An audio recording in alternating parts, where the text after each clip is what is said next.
아멘.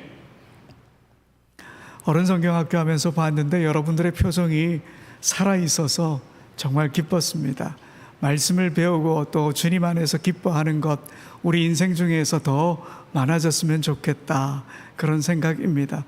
특별히 오늘 말씀을 전할 때도 여러분 얼굴 속에 주님이 주시는 기쁨으로 가득하게 되길 소망합니다.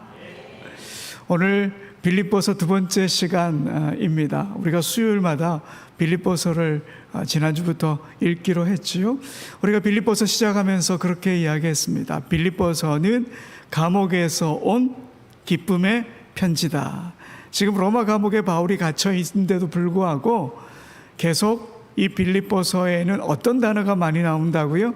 기쁨이라고 하는 단어가 계속 많이 나온다. 그래서 기쁨의 서신이다.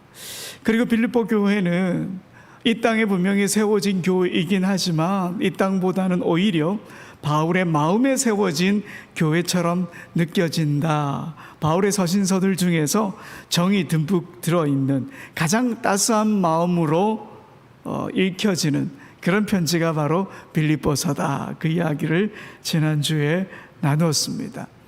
오늘 본문에서는 바울이 감옥에 갇혀 있는 것도 참 귀한 일이다. 왜냐하니 복음이 전해지는 기회가 되기 때문이다. 이런 내용이 오늘 본문에 담겨져 있습니다. 여러분, 맹모 삼천지교라고 하는 말이 있지 않습니까? 인간은 환경의 지배를 받는다, 이 말이죠. 어떤 환경에 처해 있느냐에 따라 우리의 삶의 모습이 많이 바뀌어집니다. 우리를 둘러싼 환경은 그릇 같고 우리는 그 안에 담긴 물과 같다, 그런 이야기를 자주 들어보셨을 것입니다. 환경이라고 하는 그릇에 담긴 모양대로 인생이 만들어진다는 거죠. 둥근 환경에 사는 사람은 그의 인생이 둥근 모습을 갖출 확률이 높고, 각지고 모난 환경에 사는 사람은 그들의 인생이 각지고 모난 그런 모습을 가질 확률이 높다 하는 것이죠. 그러나 여러분, 인생이 꼭 그런 건 아니죠. 우리 인생이 살맛 나는 이유는 뭐냐? 그런 환경을 뛰어넘기 때문에 우리 인생이 살맛 난다, 그렇게 말을 하는 거죠. 특히 그리스도 예수 안에선 더더욱 그렇습니다. 우리 신앙의 선조인 요셉이나 모세, 그들에게 놓여진 환경을 따라 그들이 환경의 모습대로 살았다면 우리의 신앙의 선조의 모습은 아니었을 것입니다. 그 환경을 뛰어넘는 믿음의 삶을 살아낸 거지요. 여러분, 신앙의 능력은요, 환경을 이기는 데 있습니다. 그리스도인은 환경에 끌려다니는 사람이 아닙니다. 그리스도인은 하나님 안에서 환경을, 상황을 이깁니다. 오늘 바울이 이런 모습을 보이고 있는데요. 여러분, 12절 우리 함께 한 번 더 읽어봅시다. 시작. 형제들아, 내가 당한 일이 도리어 복음 전파의 진전이 된 줄을 너희가 알기를 원하노라. 아멘. 지금 바울이 자기에게 처한 이 환경을 어떤 일이라고 이야기합니까? 당한 일이라고 해요. 당한 일. 맞는 말이잖아요. 감옥에 갇혔으니까. 여러분, 사도행전 후반부에 보면 바울은 예루살렘에서 유대인들로부터 율법과 성전을 모독했다, 그런 죄로 고발당하고요, 체포되어서 가이사랴에서 2년 정도 옥살이를 합니다. 그 후에 로마로 후송되어서 2년 더 감옥살이를 하게 되죠. 여러분, 13절에 보면 시위대라고 하는 단어가 나오죠. 예, 시위대. 여러분, 한 번쯤은 들어봤을 헬라어 단어입니다. 브라이도리온이라고 하는 말 들어보셨죠?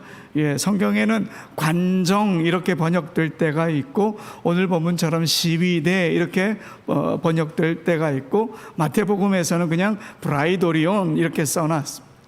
이 장소가 어떤 곳이냐면 로마 황제의 직속 부대의 관정을 가리키는 말입니다. 아마도 바울이 갇혀 있는 곳은 어떤 곳이냐면 황제가 직속으로 관리하고 있는 그런 부대 안에 있는 감옥에 갇혀 있다 하는 것이죠. 그래서 바울은 지금 자기의 상황을 당한 일이다 이렇게 말합니다. 여러분, 우리도 세상을 살다 보면 많이 당합니다. 원치 않게 찾아오는 질병, 또 전쟁, 실패, 사기, 사고 뭐 이런 거 다 당하는 것이죠. 그런데 이런 일들이 그냥 가볍게 오는 게 아니라 씻을 수 없는 아픔으로 오기도 합니다. 그래서 어떨 땐 아무것도 할 수 없을 정도로 의욕을 상실할 때가 있지요.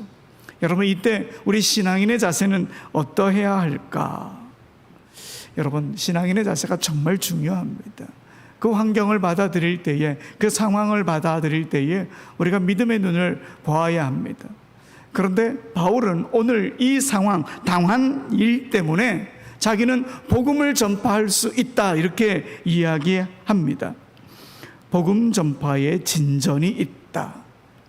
바울은 환경에 지배받는 사람이 아니라 하나님께서 자신에게 주신 사명과 삶의 목적에 따라 살아가는 사람이었습니다. 여러분, 복음 전파에 진전이 있다. 이 예전 성경에는 진보라고 되어 있었던 것 같습니다. 복음의 진보라고 번역되어 있는데 여기 진전이라고 하는 이 헬라어 단어를 보니까요, 군대를 위해서 길을 개척해서 진군을 원활하게 하는 그 행동을 말합니다. 군대의 본진이 지나가기 전에 선발대가 먼저 가서 그 길을 열어주는 것, 열어놓는 것, 이걸 말합니다. 바울은 자신의 투옥으로 인해서 도리어 복음 전파의 새로운 진로가 개척되었다 말하고 있는 거지요. 그러면 어떻게 바울이 갇힌 것이 복음 전파에 도움이 되었을까? 우선 감옥 안에서 복음을 더 잘 전해질 수 있었다 말합니다. 여러분, 13절도 읽어봅시다. 시작. 이러므로 나의 매임이 그리스도 안에서 모든 12대 안과 그 밖에 모든 사람에게 나타났으니. 방금도 말씀드렸지만 이 12대는 황제 직속 부대의 관정입니다. 그러니 군인들이 많이 오가겠죠. 그리고 황제가 직속하는 부대였으니 높은 신분의 사람들도 많이 오고 가고 했을 가능성이 많겠죠. 근데 그 안에서 복음을 전했다는 거예요. 사도행전 마지막 부분에 로마에서 2년 정도 셋집에서 가택구금이 되어 있었다 이렇게 기록하고 있는데요, 오늘 구절을 보면 좀 말이 달라지죠. 그래서 학자들은 바울이 로마로 끌려가서 바로 셋집에 들어간 게 아니라 적어도 몇 개월 동안은 재판이 진행되면서 로마 감옥에, 이 12대가 있는 이 로마 감옥에 갇혀 있었다 그렇게 말합니다. 그리고 그때 이 편지를 썼고 그 이후에 셋집으로 옮겨졌을 것이다 그렇게 보고 있습니다.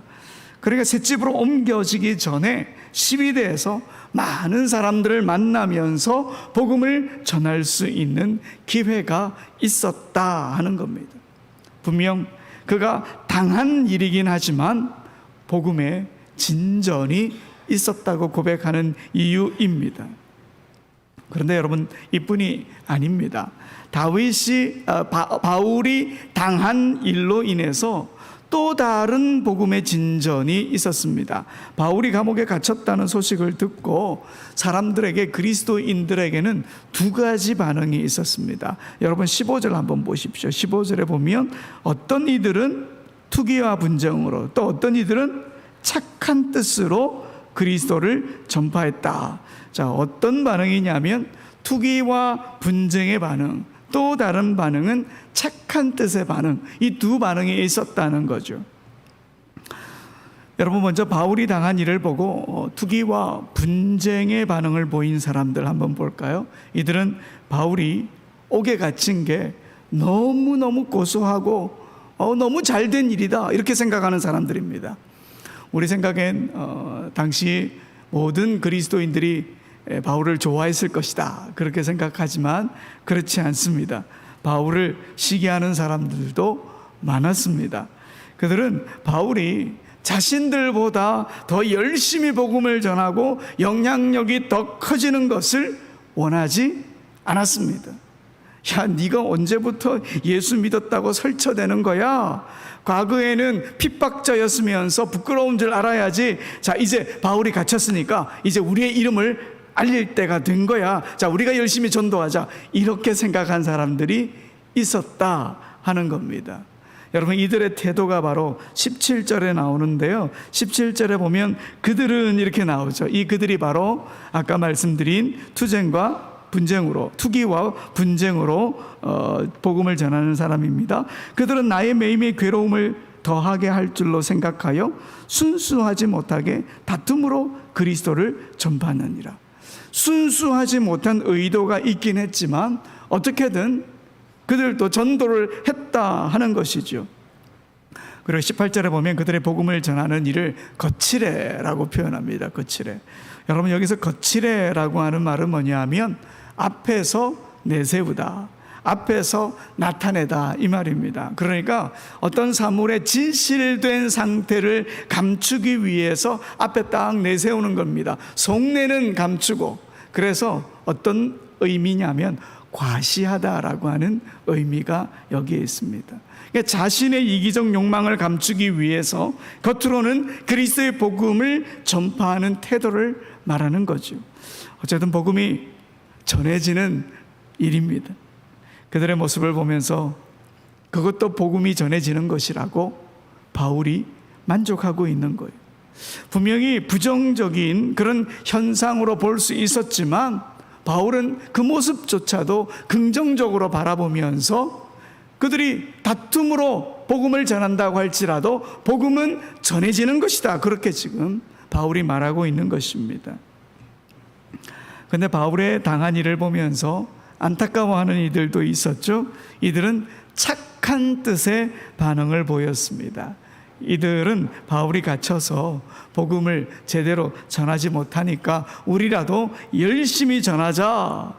그분은 낙심하지 않고 지금 감옥에서도 복음을 전하고 있으니까 감옥 밖에 있는 우리 더 힘을 내자, 더 열심히 전도하자, 이렇게 생각하면서 복음을 전하는 이들이었습니다. 그래서 이들의 모습을 16절에서 이렇게 말합니다. 이들은 내가 복음을 변증하기 위하여 세우심을 받은 줄 알고 무엇으로 했다고요?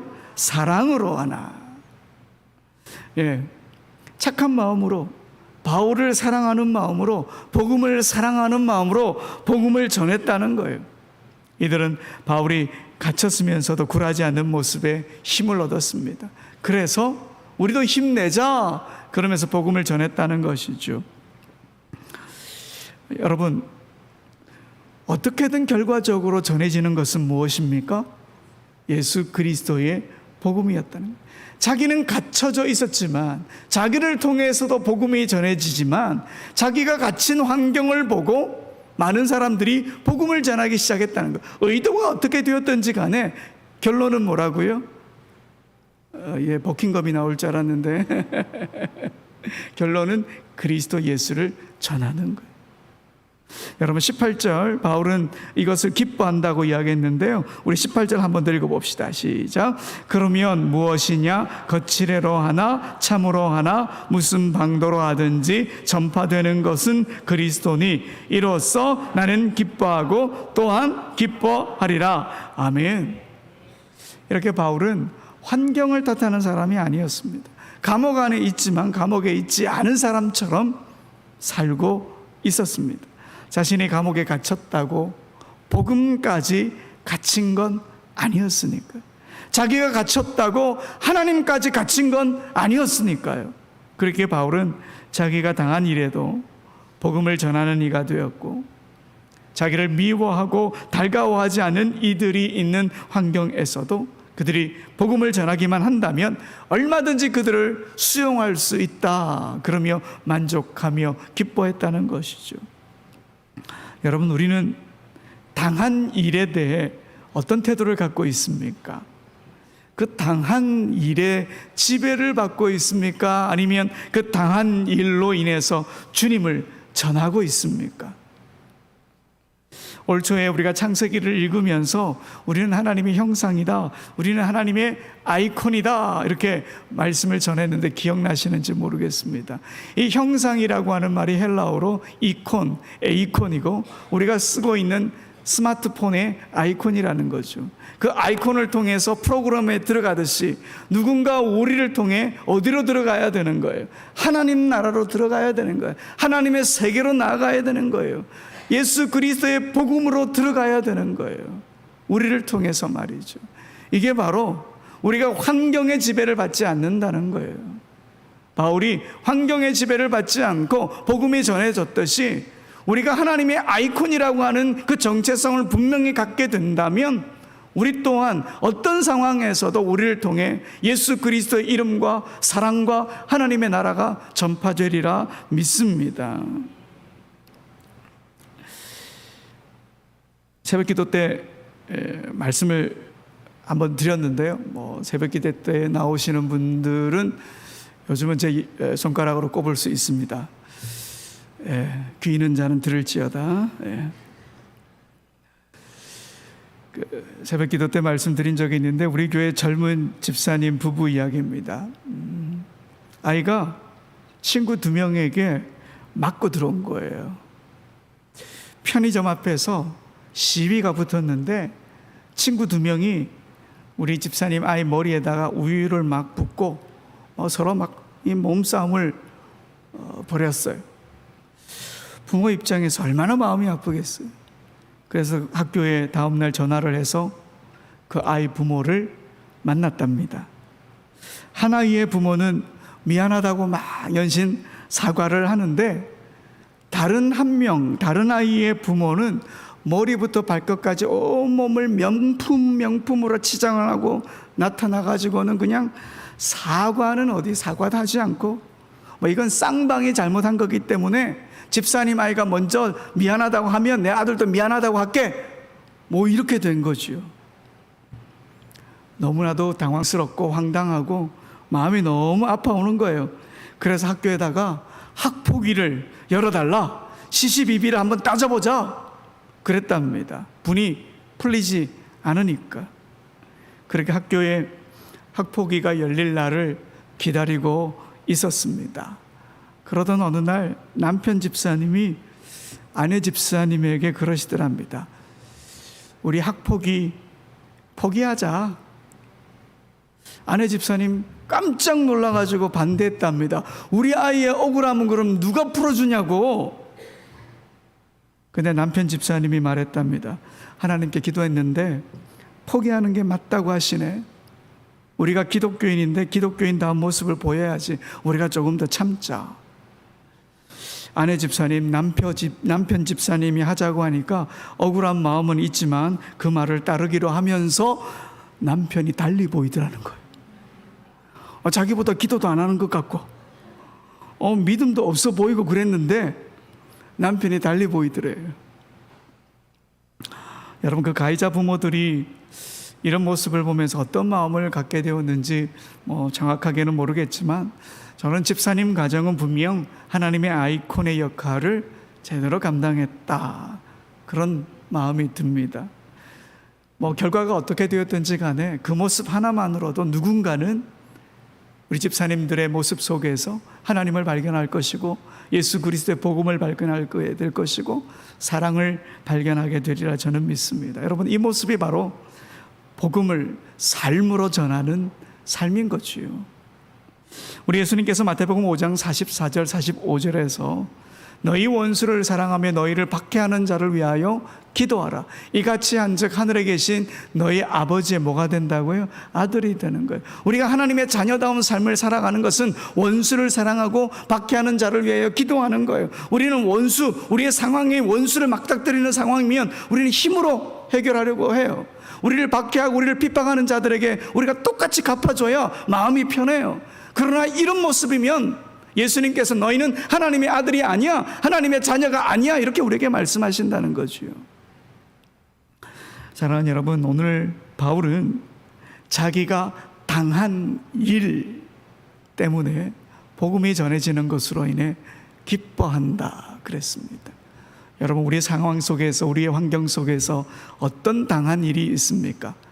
그 당한 일에 우리가 함몰되었는지, 그 당한 일 때문에 우리를 통해서 예수 그리스도가 전해졌는지, 우리가 과연 하나님의 아이콘의 역할을 감당하고 있는지 우리 자신을 돌아보았으면 좋겠습니다. 바울이 당한 일로 인해 복음이 전해지는 것으로 만족하고 기뻐했듯이 우리가 당한 일로 하나님의 나라가 전해지고, 우리가 당한 일로 하나님의 사랑이 전해지고, 그것으로 인해 우리도 만족하고 기뻐했으면 좋겠습니다.